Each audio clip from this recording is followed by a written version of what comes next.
He was laying in a hammock in Asia and found a random Facebook ad about e-commerce, and it changed his life. He is a success story many times over. He's had his ups and downs in the past also. He lives in and operates from a third world country, and he is going to tell you that that's not an excuse for anybody. He said there's never been a better time to be an entrepreneur, and we're going to talk about all of that on this episode.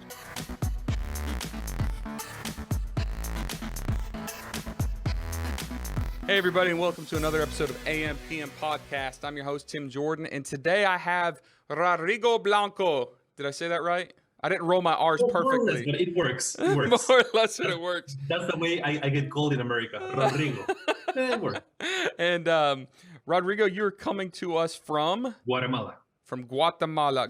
Awesome. And I was just checking out your digs there. I was checking out this like amazing decor, and right before we got started, I asked where you were, because that's not like the view that I recognize. And you said, well, I'm still in the original house, you know, I just renovated.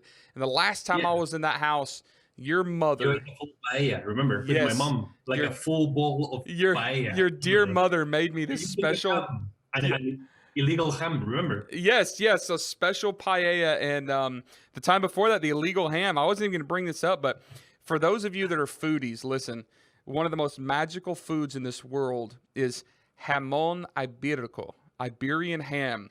It's a special ham from a special pig that's only grown in one place in the world, and it's like the most amazing thing ever. And you can't buy it in the United States because it's not cooked, it's cured. So the FDA says, oh, we can't bring in this cured ham. You can't import it here, really. I think like a few restaurants get a license, but generally speaking, you can't get it. And your mom took me to a Spanish supermarket in Guatemala where you could get it, and we bought an entire ham, like a 15-pound ham with the bone in it and everything. And I remember sitting in your house, wrapping it with layers of newspaper, saran wrap, because what happens is they have these like immigration dogs at the airports that are sniffing for food that you're not, like produce and vegetables, and I was so worried I was going to get caught with this ham, so I smuggled back like a 15-pound ham, an entire hog's leg, in my luggage. And I know that they saw it in the X-rays because when I opened up my luggage, the wrapping had been cut, and there was one of those little notices from the TSA. Your bag has been examined. So I'm like imagining the face of this TSA agent, just like checking the X-ray and like all these bags. And is that a bone? Is that a leg? And they're like, we got to open up this guy's suitcase, and I've got a full giant boar's leg in there. That was awesome. So if you guys haven't figured out, Rodrigo and I, we've known each other for a while. I've got some cool experiences with him under my belt, and we've he's actually been, you may not know, Rodrigo, how like instrumental you've been on a lot of things in my life. I guess you do know. And some of the things that I've done that have been a little bit crazy and maybe a little bit outside of the realm of normal are direct results of having met you and getting to be friends with you and learning from you. So you've done a lot of things in life, and right now I know your trajectory is upward and you've got some cool stuff going on. But how did your entrepreneurial journey get started? And the way I remember the story, I didn't remember it all, but I'm picturing you somewhere in Southeast Asia in a hammock.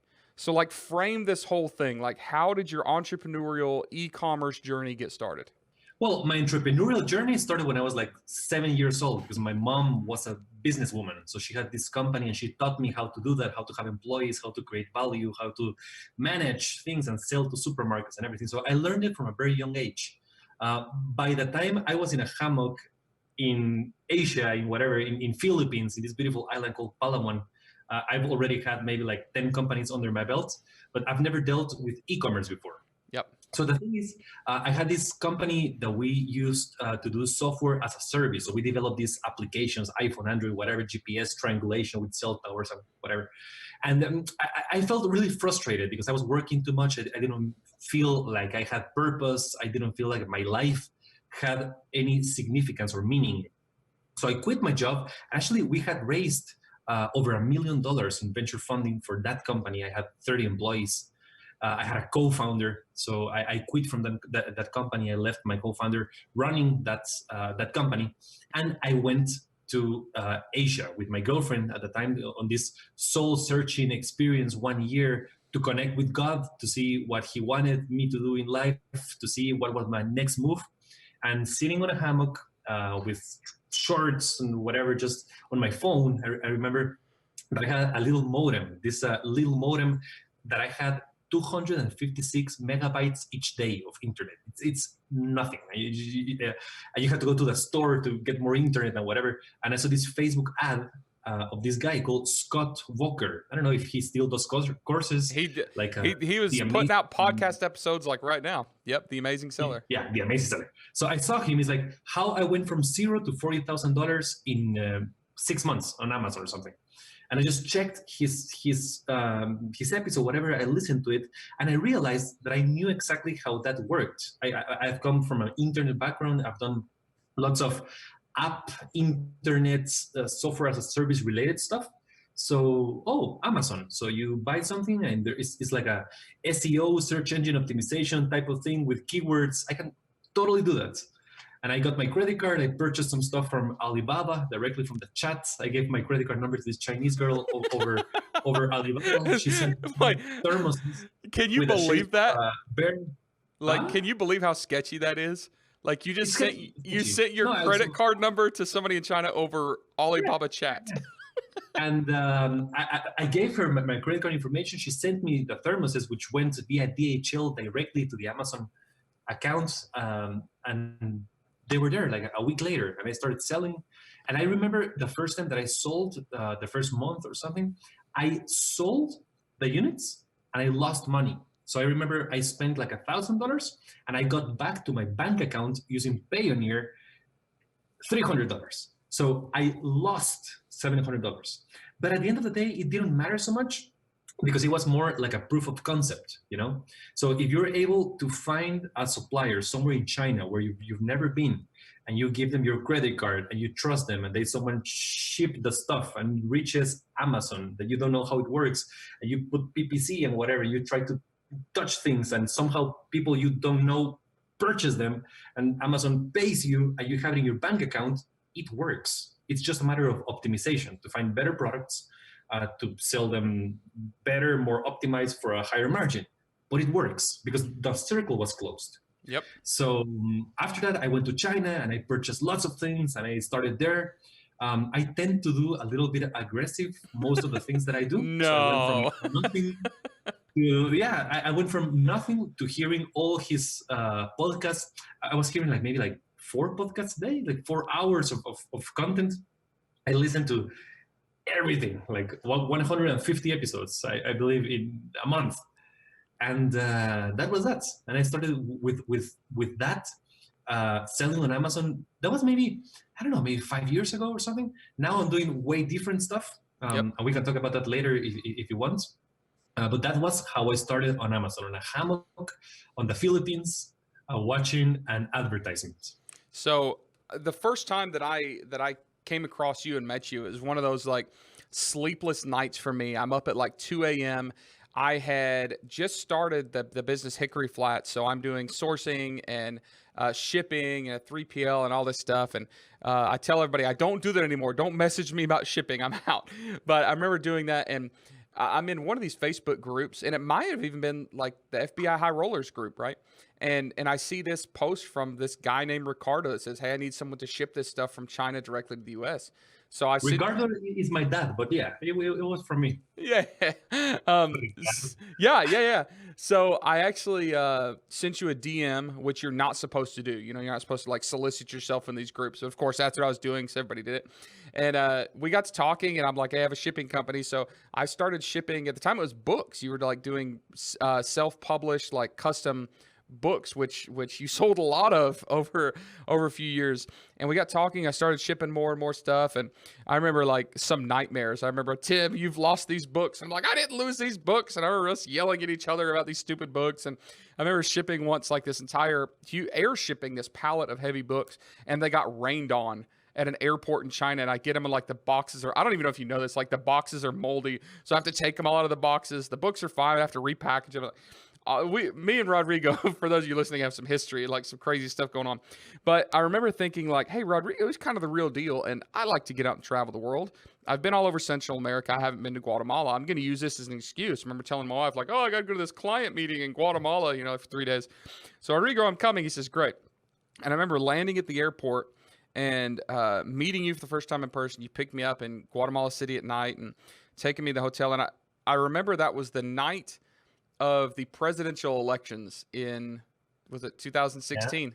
So it was like November 2nd or whatever the date was, 2016. Because I remember getting the hotel and watching the presidential elections results. So that's the date that I met you in person.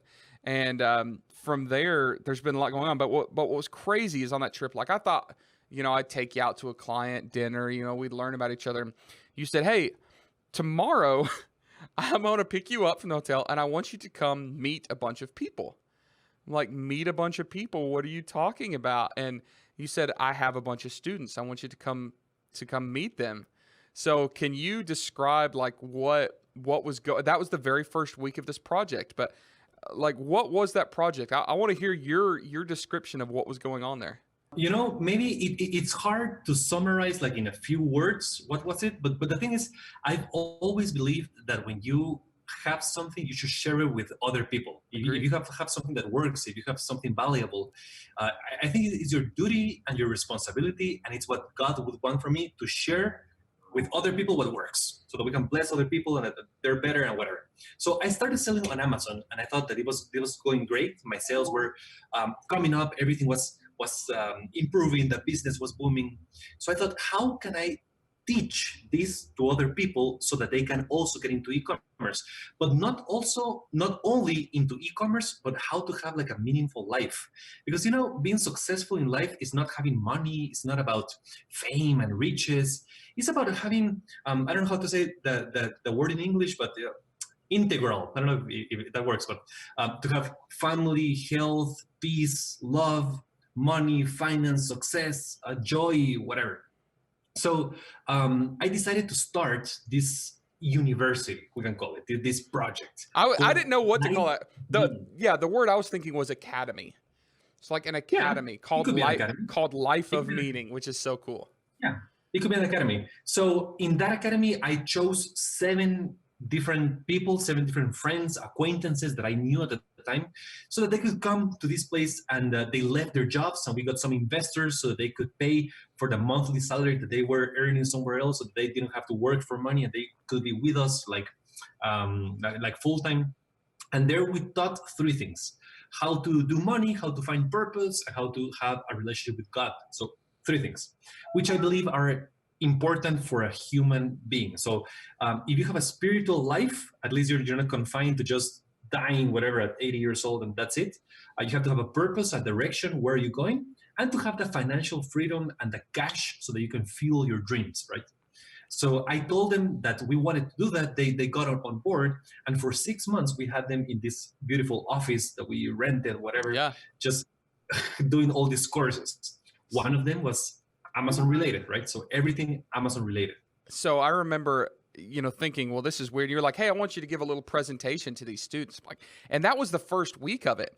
So you picked me up the next morning. You gave it to 500 people, remember? I remember that. That's crazy. I forgot about that, actually. And you gave one in Miami. I remember stuff. Yeah. But let me go back.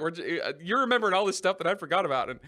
And but you started selling online, and you know that life is, you know, not just about having that income, having a lot of cash in your account, you know, that life of meaning, that life of purpose. So you felt, and I couldn't agree more. Like, entrepreneurs, we have a responsibility. Like, regardless of cash flow, we learn things and we know things, and we have a responsibility to grow businesses, to support things, to support our families, to use the hopefully increased freedom that we eventually get. It might not always happen at, you know, day one we're working 100 hours a week, but also to teach other people, to empower other people, to do all this crazy stuff. So you decided the best way to do that was to teach. Now, you've kind of downplayed this academy a little bit. You said you found like 6 or 7 people. These people were maybe entrepreneurial in spirit, but did not own businesses. I remember, you know, most of them, to the best of my recollection, were kind of working what we now consider kind of dead-end jobs, or they were like trying to get through school, or like they were just kind of living a normal life. And you basically plucked them out of their environment and said, we have investors that are going to pay for your living expenses for the next 6 months. So not only am I going to teach you, Yeah. but we're going to support you. So come with me And for the 6 months. investors And let's were go going to at it. get 50% of their Amazon business. That Yeah. was the hook. So the whole idea was, and I thought that was brilliant. Basically, you find an investor and say, hey, you're going to fund this person, and you're going to fund like the first $10,000 of inventory or whatever it was, and Yeah. you get to be 50% owners. And some of it worked, some of it didn't. It was a crazy experiment in life. I think it was so cool how you like married this concept of young, eager, ambitious, ready to learn, like have a fire in their heart employee or entrepreneurs in waiting. Like they didn't even know that they were going to be entrepreneurs, with these like successful kind of mentors in general business that didn't know anything about e-commerce but had some money to bring to the table. And it was really, really cool. So we showed were up. bringing people like every single day to teach them different stuff. And the important part, I believe, is that we were documenting everything so that we can put it online and afterwards just give it away to lots of people. Yeah. So we gave away like a million. Actually, we have tens of thousands of users, subscribing users using the platform. So I remember showing up, and when you say office, this thing was amazing. Like, and it wasn't even supposed to be an office. It was actually an apartment that you were sneaking into every day because you weren't supposed to run a business out of there. But it was a beautiful apartment that we had, like with a loft with two like different levels. It had a balcony outside. Yeah. It was amazing. It was beautiful. And actually, of those people, some business did not work out, but some actually did. I mean, one of them, Gabriel, just did a successful exit.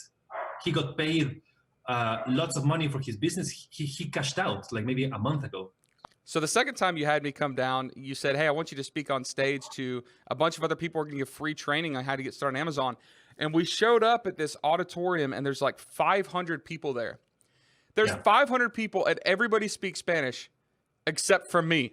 I'm like, you got this like one gringo up on stage trying to speak to all these people. And I remember I was speaking in English. You were translating for me. But it was incredible. And I thought, at that point, man, Rodrigo's onto something. Like, entrepreneurship entrepreneurship, like the desire to be an entrepreneur, is not bound by any borders. Like, it doesn't matter where you come from in the world, what's your religion, your ethnicity, your social status, your wealth or lack of. Like, we all have this like fire to be entrepreneurs, right? Or those of us that do. It's not regulated by a border.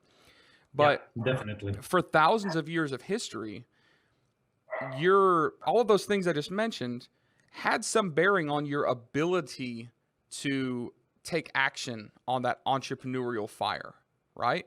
Like, some people just had more opportunities than others, and there's still some of that, but I think that some of those barriers are being torn down.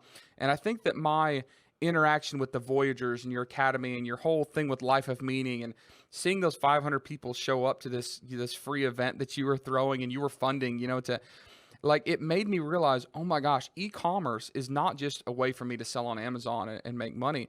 Like, e-commerce is a way for entrepreneurs around the world to take advantage of these incredible opportunities to sell to anybody, anything, anywhere around the world, from anywhere in the world. Like, it's the barriers coming down. It's like the great equalizer. And it like had this profound impact on me, because there were literally, and I'm not trying to like make this a sad story, and I'm not saying that like everybody in Guatemala or Central America is, poor, but it is considered a third world country. We see on the news, especially in the past few years, with like the border crisis and stuff going on, like it's a rough place to live for a lot of people. People are desperate. People are starving. I've done a lot of stuff like in Honduras, going and building houses, and like these people are living on, one meal a day. And there are people that, have been jobless for years, and they're living in, homes made from pallets wrapped in old tarps. Like I've seen this, and it was so cool to see all of this effort and this project that you put together, taking the things you had learned as a successful e-commerce seller and taking these folks under your wing. But this wasn't just the taking them under your wing wasn't the bulk of what you're doing. You were creating content to give away for free. Now tens of thousands of people have done this. And it's so awesome because you were never laying on this hammock looking at this ad from Scott Volker thinking, hey, I'm going to change the lives of people, like potentially tens of thousands of people. And you did. Yeah. And it's because you understood that responsibility. So you're going through, you're teaching these students, like, what was, I guess, your overall motivation or inspiration behind this project? Was it just the fact that you felt a responsibility to empower other people? Looking back, Steve Jobs used to say that you can't connect the dots looking forward, only looking backward, right? So maybe at the time I didn't knew exactly what the motivation was for doing the things that I did, but now I see it very clearly. And I believe that we as entrepreneurs, the companies that we found are just extensions of who we are, or the company should be, right? So I believe my purpose in life is to bless others. My purpose is to expand. My purpose is to be someone who sums and that does not take back, or someone who gives more than he takes. I don't know how to say it in English. And I believe that every single thing that has worked in my life, every single thing that I believe is valuable, I have tried my best to be able to share it with the most amount of people possible. Not only because it's my responsibility, but also because I believe it's something that should be done. Also because I believe that if you have like an abundance mentality, then the universe, God, karma, Mother Nature, whatever you want to call it, gives back. I believe you can't sell something to someone just by going to their door and knocking and, hey, do you want to buy this? That's not the way life works. I believe life works if you give value and you plant and you just give without expecting nothing back and just be a good person and share. Come on, ideas are worthless without execution and without actually putting in the work.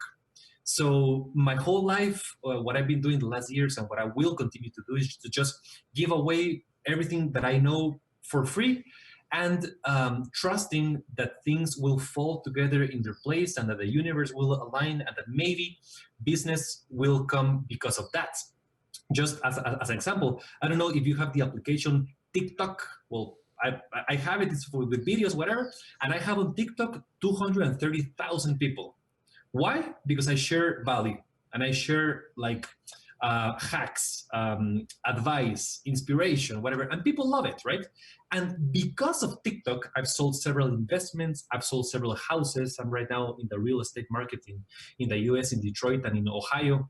I've sold these packages that I sell on Amazon. I've sold consultancy. I mean, I charge $500 the hour for consulting via Zoom.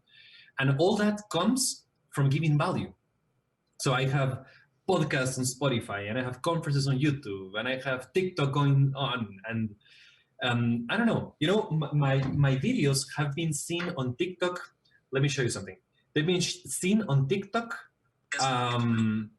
11 million times in the last 28 days. 11 million times. Check this out.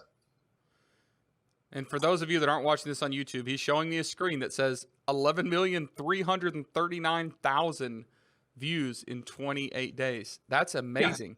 So yeah, and that's extremely valuable. And why is this? Because I share value, because I share what's working, because I'm transparent, because I give without expecting nothing in return. And believe me, I've never closed more deals and I've never done more business than what I'm doing right now.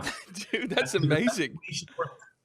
And this doesn't just apply to a service business. This can apply to a product business. People, anything at all, provide value, going above and beyond, and it sucks at first because you're front loading everything.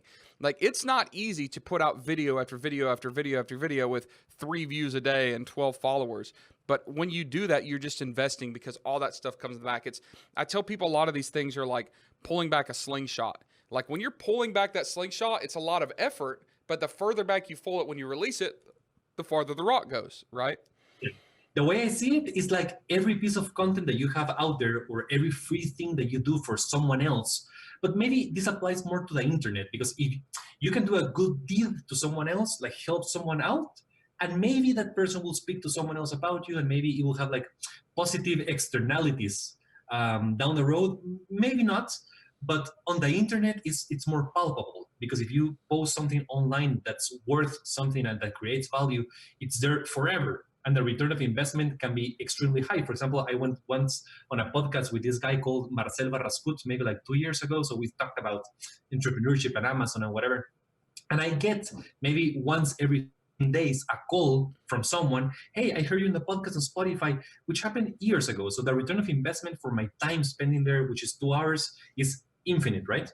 And the way I see it is that when you create value and when you use the internet, it's like putting a net out there. And the metaphor that I like to use is one in the Bible. I don't know if you're Catholic, if you believe or not, whatever, it doesn't matter. But on the Bible, there's this story where Jesus goes to the disciples, and they're fishing, right? And he says, throw the nets. And this guy called Peter says, hey, we've been here all night fishing and nothing has happened. On my name, throw the nets, like, trust me, have faith. So they throw the nets and they have all this miraculous fishing and abundance and all these fishes come, whatever. So what I tell the people that I mentor and the people that I meet is, okay, so you want to be successful and you want to make money and you want your company to flourish and you want your name to be worth something and you want to be recognized and you want to have a monopoly on your niche. How many nets do you have? How many nets have you planted? Each net is a conference that you give and you give value for free, and it's there on YouTube. Each net is an Instagram post that you do, and an Instagram live, a TikTok video, a blog post, whatever. And my ideal customer is someone that says, hey, Rodrigo, I want to invest on this company. I want to buy this inventory of products. I want to buy a portion of this house, whatever, because I heard of you on a podcast. And then that took me to your webpage, which I saw a YouTube video, which spoke with a free YouTube course. And then I heard on TikTok, and I've seen so many contents that I'm convinced that you're a good guy. You have earned my trust. I believe what you believe, and I'm ready to invest. Man, that's the awesome. only way that you should close deals, not the other way around. Because you have to give. You have to give before you take. That's like a law of life. And that's the way that I do everything. I never chase deals. I never go to offices to pitch. I never pitch. I just do my stuff. And people out there see it. And the idea is not to do business with anyone that wants to do business with you, but to do business with people who believe what you believe. And you can only reach those people if you put out content and value without expecting anything in return. What have you done after this Voyager product, this Life of Meaning project? And it sounds like, you just continue to put out content. You're getting into all sorts of different business verticals. You're meeting all sorts of people. Crazy stuff going on. Just as a summary of where I am right now, I have 2 Amazon stores. They're doing well. They're growing. My main, and some of my main businesses are, I'm selling inventory lots to people that want to sell on Amazon in Latin America. So for example, if someone wants to get into the Amazon business, if they want to start an Amazon company, I will sell them inventory in my warehouse in Houston. I have a warehouse in Houston, and I sell them for $10,000, 3,500 units of different products, private label that my team already researched with the images, the photography, the listing, the bullet, the description, PPC, blah, blah, blah, blah, so that they can start selling. And it's going along great. I'm selling lots of those. So that's a thing that I do. I have the warehouse in Houston, because before we used to have another warehouse, but the expenses were too much. And now I have my own warehouse. It's cash flow positive. And I might be in the process of selling that warehouse. I don't know.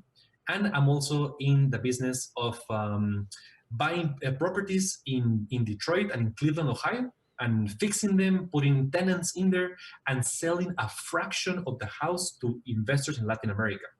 So I have access to these amazing deals in the Detroit area of homes that have been foreclosure or whatever, extraordinary assets. So I purchase them, I fix them, I put a tenant in there, and someone in Guatemala, I told them, hey, do you want to have a high return of investment on your money?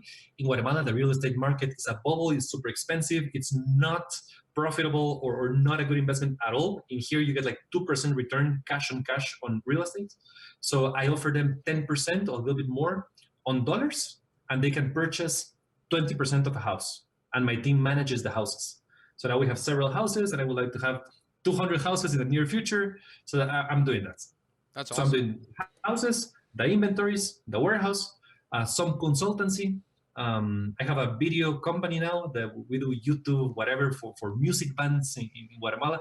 I do several stuff, but mainly I do things that impact people and that add value to people. For example, the TikTok, I'm not doing that for fun. I'm doing that as a job.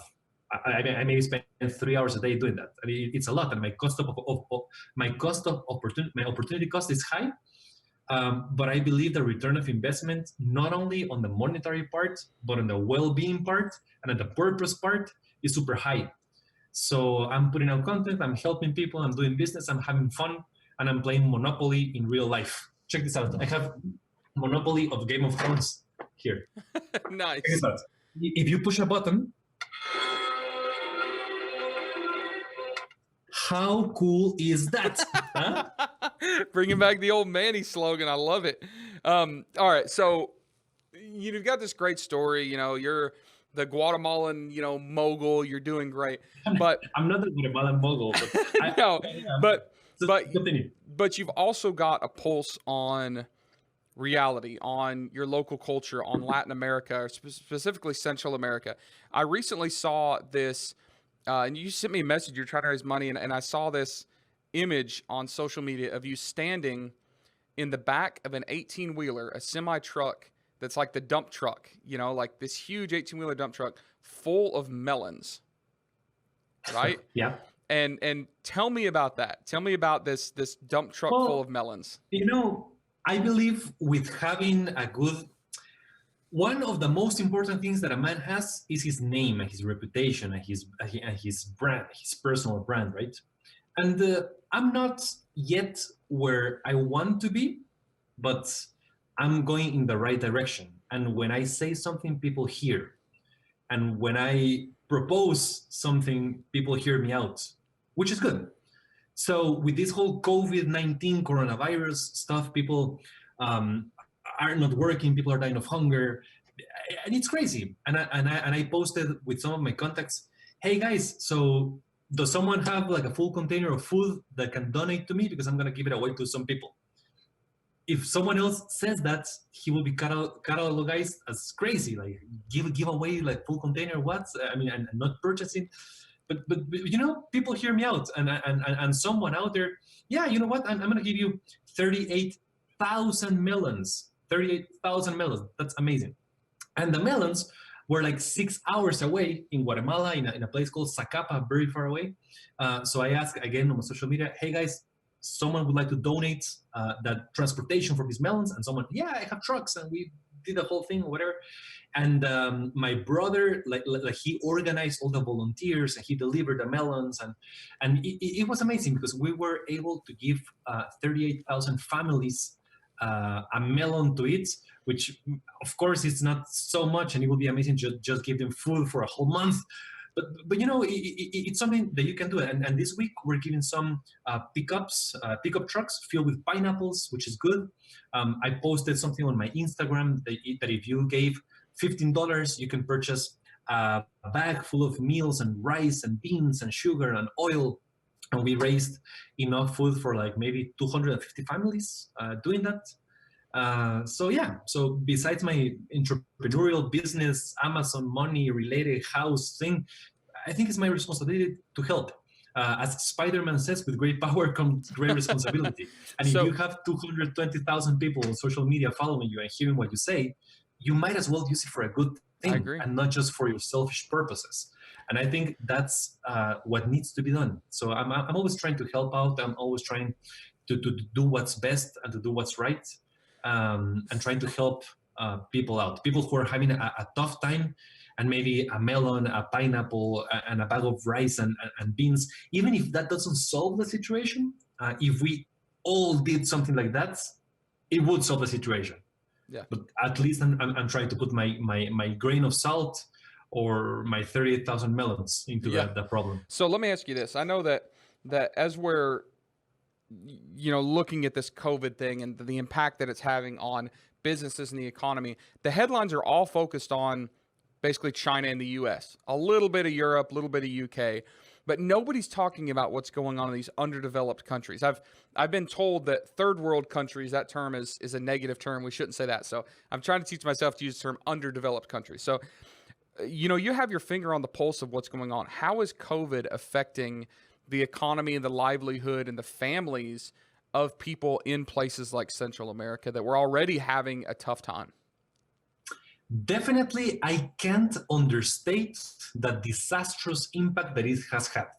The problem is that people here live on a day-to-day basis. They have informal jobs and they sell stuff in the market, and they sell stuff so that they can eat that day, right? So in Guatemala, we have quarantine and people can't go out for 4 days, and then you can go out, but only for 5 hours. And people lost jobs. Of course, lots of companies went bankrupt.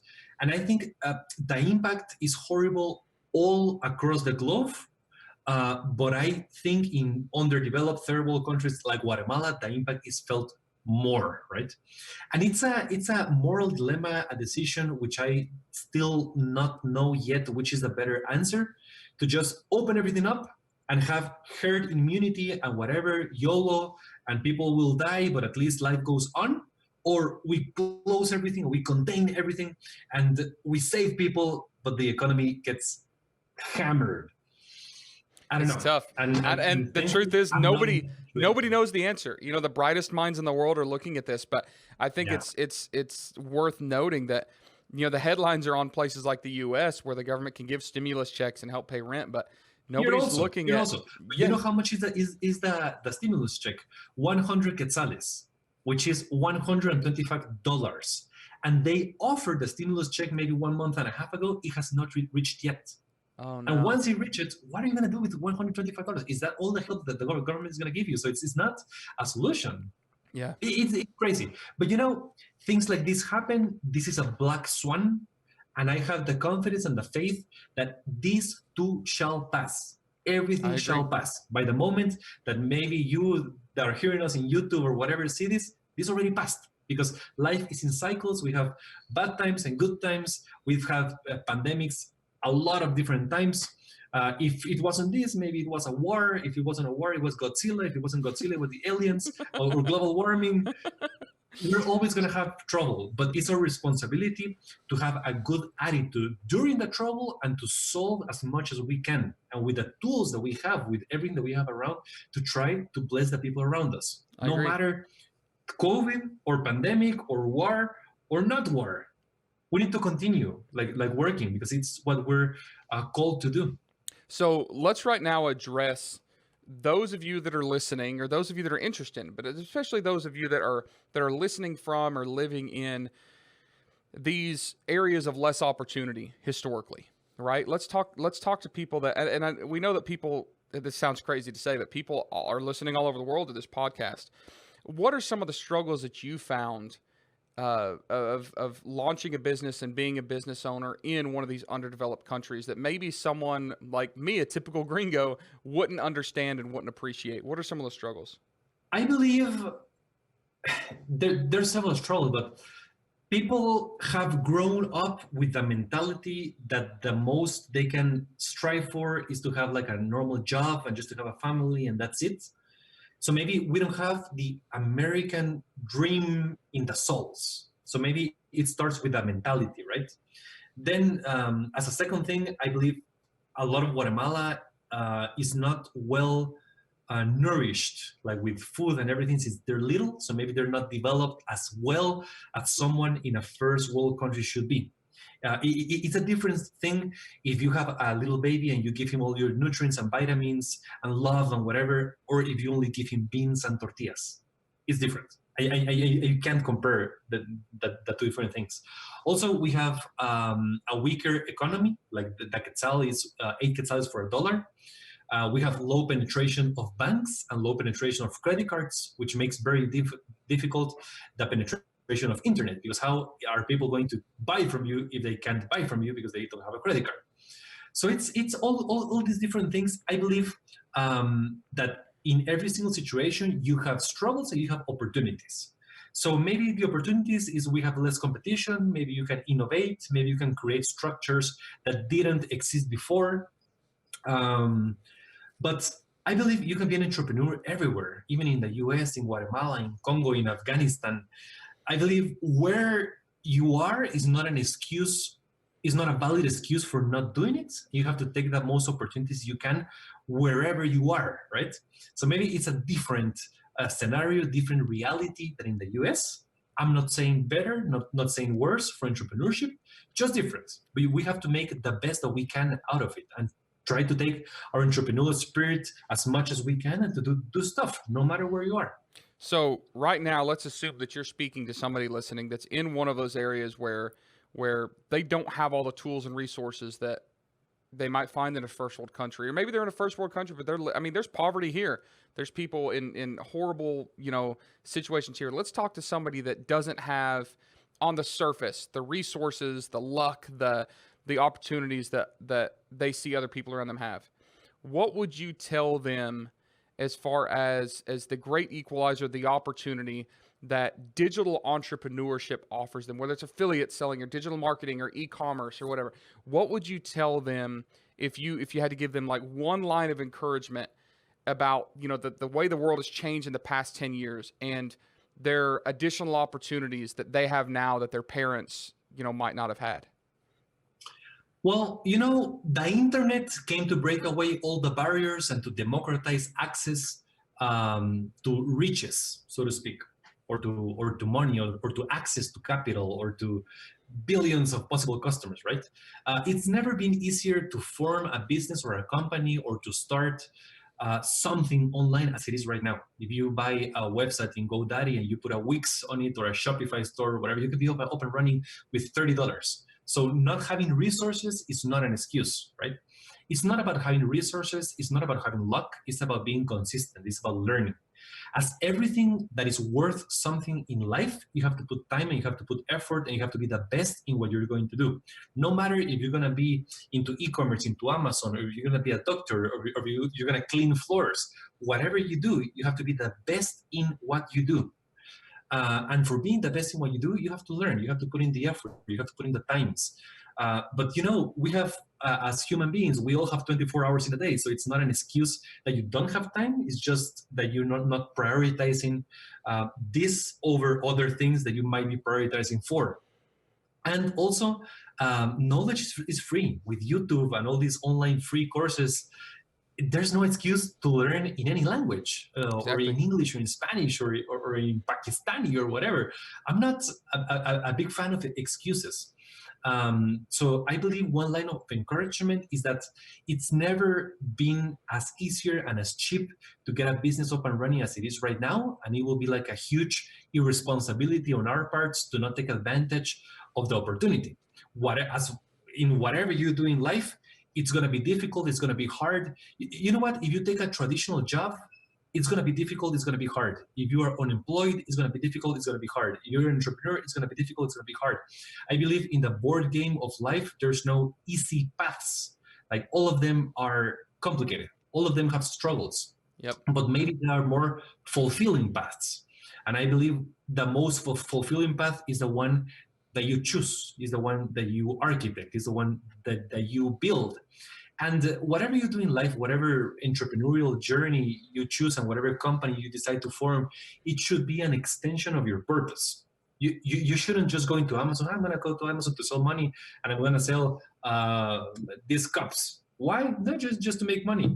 No, come on. If your purpose in life is to I don't know, help the dogs in the street, well, whatever, then do something related to that so that your job will not feel as a job, or something that you do with passion and something connected with your soul and with your purpose. And if you find a way to make that this company is an extension of your purpose, then maybe work is not going to feel like work. It's going to feel like fun. And maybe it's still going to be hard. It's still going to have obstacles, but it's better to have a job that fulfills you and gives you joy than that one that doesn't. In that, we can agree on. So people shouldn't just be scared. I believe that it's okay to fail. If you start a company and it goes horribly bad, you can do it again. And if it goes horribly bad, you can do it again. Agreed. Nothing that's important and nothing that is worth something was completed and built on the first try. Imagine Thomas Edison giving up after the first time. I'm going to build this light bulb. It didn't work. Yeah, whatever. Screw it. That's not the way life works. You have to put in the time and the effort. And everything that is worth something is difficult. But it's better to find something difficult that gives you joy and purpose and meaning. I love the concept of not having an excuse, and there's so much stuff free out there. You know, I've always heard the expression like effort trumps talent and tenacity trumps, Definitely. opportunity. Definitely. But if someone wakes up every single day doing something for 5 years, it's definitely going to beat the expert brainiac with a 200 IQ that doesn't do anything. Exactly. And now it's even better than that, because you don't have to have a formal education. You don't have to have money to go to college. Like, the education is out there. Rodrigo got his start e-commerce listening to, Scott Volker podcast. I mean, there's so much free information out there. The excuses are dwindling, the opportunities are growing. And especially for those of you that feel like you're stuck, that feel like you don't have the opportunities and the resources to get started that other people do, take a look around you and realize that those opportunities are disappearing. And if you want to take action, if you want to change your life, the lives of others, if you want to have a life of meaning, as Rodrigo, preaches about, like, now is the time to do that. And it has to happen now, because you don't want to wake up 10, 15, 20 years from now and wish that you had, because the excuses are disappearing. Dude, I could talk to you for hours, but we have to shut it down. We're like at 45 minutes or something, which they told me, like, yeah, you got to cut that. So we'll cut it out. But dude, thank you for being on. It's been too long since we've talked, too long since we chatted. I'm ready for this travel ban to stop, so I can get you up here. I can come down there and visit you, eat some of your mom's wonderful paella, smuggle illegal hams back, and maybe do something. This is your house, man. This is your house, and whenever you want to come, I know. You're always. This was fun. Thank you for having me over. Well, thanks for being on. Hey, if people want to track you down, how can they find you? How can they find you on TikTok? The free information you have. If you speak Spanish, you want free information. The Life of Meaning project. Like, just start shouting out how they can track you down. The easiest thing is on my website. You can find all my projects. So the real estate, the buying inventories, the warehouse, Life of Meaning, a free YouTube course. Everything. So my name is Rodrigo Blanco, and the domain is ES Rodrigo Blanco, which in Spanish means it is Rodrigo Blanco. So maybe you can write it down somewhere, but it's in the show notes. ES Rodrigo Blanco. I can't remember. Rodrigo Blanco. Rodrigo. That's the old Gringo try there. Awesome. Well, thank you guys for watching. Thanks for Rodrigo for being on. Those of you that are watching, make sure you smash that subscribe button on YouTube. Follow us, like us, share us, all that good stuff. If you found value in this, all we ask is that you share it with somebody else that might want to hear it or see it also. Thanks again, my friend. Talk to you soon. Thank you for everything. Yep. We'll see you on the next episode of AMPM Podcast.